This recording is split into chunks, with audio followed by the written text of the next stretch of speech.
পূর্ব বর্ধমান জেলার সদর শহর বর্ধমানকে কেন্দ্র করে গড়ে উঠেছে জাগ্রত মন্দির সমূহ। সেই মন্দিরগুলির এক ঝলক আজ তোমাদের এই ভিডিওর মাধ্যমে তুলে ধরলাম। ওয়েলকাম ব্যাক ফ্রেন্ডস, আমি সুজাতা গাইড ইউটিউব চ্যানেলে তোমাদের সকলকে স্বাগত। বন্ধুরা, আজ তোমাদের নিয়ে যাব একদম দামোদর তীরে নবনির্মিত গৈতানপুর চরমানা পঞ্চমুখী হনুমান মন্দিরে। আর এই হনুমান মন্দিরেই রয়েছে রাম সীতা মন্দির, পঞ্চমুখী হনুমান মন্দির। ইতল বিশিষ্ট এই মন্দির এক কথায় অসাধারণ।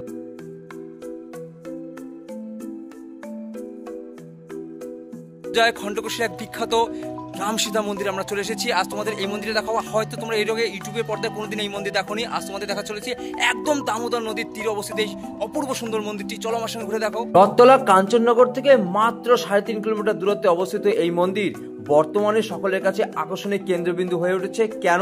চলো মন্দিরটা ঘুরে দেখতে দেখতে সেই বিষয়ে তোমাদের সঙ্গে কিছু কথা বলবো। মন্দিরটির প্রথম তলে পঞ্চমুখী হনুমান এর বিগ্রহ প্রতিষ্ঠিত, দ্বিতলে রাম সীতা মন্দির প্রতিষ্ঠিত, উপরতলে আরো একটি মন্দির রয়েছে। কিন্তু দুপুরের দিকে আসার কারণে আমি তোমাদের সেই মন্দিরের দর্শন করতে পারলাম না। আমার যে সকল বন্ধুরা আমার এই চ্যানেলে প্রথমবার জন্য এসেছো তাদের কাছে আমার বিনীত নিবেদন, প্লিজ চ্যানেলটিকে সাবস্ক্রাইব করো। যদি তোমাদের এই ধরনের ভিডিও ভালো লেগে থাকে অবশ্যই একটা লাইক, কমেন্ট, শেয়ার করে দিও। আপনজনের সঙ্গে প্রিয়জনের সঙ্গে এই ভিডিওটি অবশ্যই শেয়ার করো।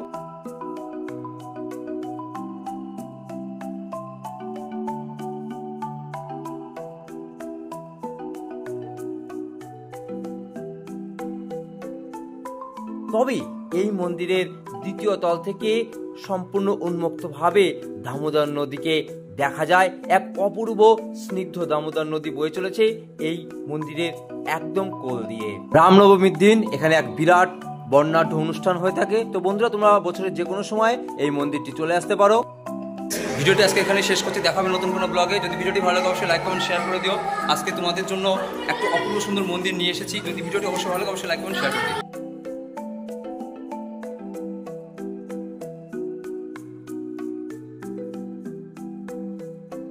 দক্ষিণবঙ্গের প্রাচীন কালী মন্দিরগুলির মধ্যে অন্যতম বর্ধমানের কাঞ্চননগরের কঙ্কালেশ্বরী কালী মন্দির। নিষ্ঠার সঙ্গে সারা বছর নিত্য পুজো হয় এখানে। বিশেষ পুজো হয় দীপান্বিতা কালী পুজোয়।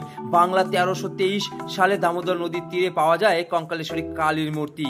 কমলানন্দ পরিব্রাজক নামে এক সাধক স্বপ্নাদেশ পান। তিনি দেবী মূর্তি সংগ্রহ করে কাঞ্চননগরে এই মন্দির প্রতিষ্ঠা করেন। পাথরে খোদাই দেবী কঙ্কালের মতো দেখতে, তাই তার নাম কঙ্কালেশ্বরী কালী দেবী। এখানে অষ্টভুজা সাহিত্য শিবের নাভি থেকে উৎপন্ন রয়েছে পদ্মের, সেই পদ্মের উপর দেবী বিরাজমান। চামুণ্ডামতে পুজো হয় এখানে। দূর দূরান্ত থেকে ভিড় জমান অগণিত ভক্তরা। ওয়েলকাম ব্যাক ফ্রেন্ডস, আমি সুজাতা গাইড ইউটিউব চ্যানেলে তোমাদের সকলকে স্বাগত। আমি এখন দাঁড়িয়ে আছি বর্ধমানেশ্বর শিব মন্দিরের সামনে। বন্ধুরা, চলো আজকে তোমাদের এই মন্দিরটা ঘুরে দেখাই। সত্যি কথা বলতে এখানে এসে মন সত্যি খুব ভালো হয়ে গেল। বাবা বর্ধমানেশ্বর, ইতিহাসবিদরা বলেছেন এটাই দ্বাদশ শতকের নিদর্শন। এমনকি ইতিহাস প্রসিদ্ধ কনিষ্ক এই শিবলিঙ্গের পুজো করতেন বলে কথিত আছে। দুধ গঙ্গা জল দিয়ে নিত্য পূজা করা হলেও শিবরাত্রির সময় এবং শ্রাবণ মাসের আবির্ভাব তিথিতে এখানে বিরাট মেলা বসে। শ্রাবণ মাসে বিভিন্ন জায়গা থেকে মানুষজন জল ঢালতে আসেন। অনেকে আবার কাটোয়া গঙ্গা থেকে বাঁকে করে জল ভরে হাঁটা পথে বর্ধমানেশ্বরে আসেন জল ঢালতে। অবিভক্ত বাংলার এই নবরত্ন মন্দিরে প্রতি বছর দেশ বিদেশ থেকে আসেন কয়েক লক্ষ পুণ্যার্থী। এতটাই জাগ্রত বর্ধমানের বাঁকা নদীর তীরে রাধানগর পল্লীতে অবস্থিত দেবী সর্বমঙ্গলা মন্দির। এই মন্দিরে দুটি প্রবেশদ্বার রয়েছে। তার মধ্যে পূর্ব দিকে অবস্থিত সেটি পুরাতন। মন্দিরের দক্ষিণ দিকে আছে প্রধান প্রবেশদ্বার। প্রধান প্রবেশদ্বারের সামনে রয়েছে দুটি শিব মন্দির। তার একটি নাম চন্দ্রেশ্বর, অপরটির নাম ইন্দ্রেশ্বর। বর্ধমানের রাজা চিত্রসেন রায়ের দুই রানী এই মন্দির দুটি প্রতিষ্ঠা করেছিলেন। বর্ধমান স্টেশন থেকে সর্বমঙ্গলা মন্দিরের দূরত্ব মাত্র 3 কিলোমিটার।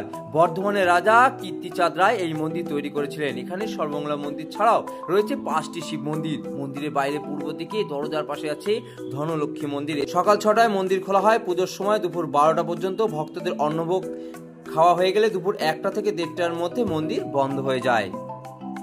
ফের বিকেল 4টে এই মন্দির খোলা হয়, বন্ধ হয় রাত 8টার সময়। এখানে মন্দিরে ভোগ খেতে চাইলে সকাল 9:30টার মধ্যে মন্দির অফিস থেকে 50 টাকা দিয়ে কুপন সংগ্রহ করতে হয়।